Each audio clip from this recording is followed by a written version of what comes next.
Ryan was born 10 weeks premature and he has cerebral palsy quadriplegia with cortical vision impairment, scoliosis, kyphosis of his spine. He was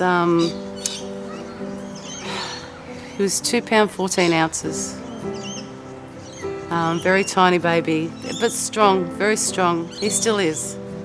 He's a very strong boy. We couldn't hold him until day 5, and then we had a phone call in the morning early to say, come now, because we don't think he's going to make it. He was so tiny. But he is now 23 years old, a strapping lad who eats and eats and eats and enjoys life and enjoys company of others and likes to do things all the time, likes to participate. If Ryan didn't have House with No Steps, he'd be at home. We'll be very isolated.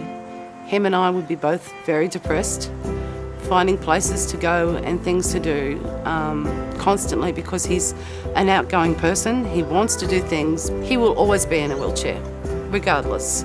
And he's happy with that fact. But when he was in his manual wheelchair, which meant that we had to push him around, he had to always wait for us to move him or take him places or do things with him. When Ryan first got his buttons on his tray, he could not wait. He was so excited. He's like, can I go now?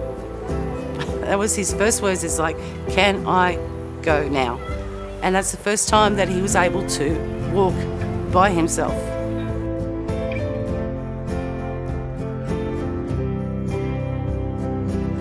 The sensory equipment will help Ryan with keeping his function or increasing the function of his hands, and to prevent surgery where his hands then will not function at all. They will just open. So we need to increase his mobility in his hands and the use of his hands, because he can do it if given the choice.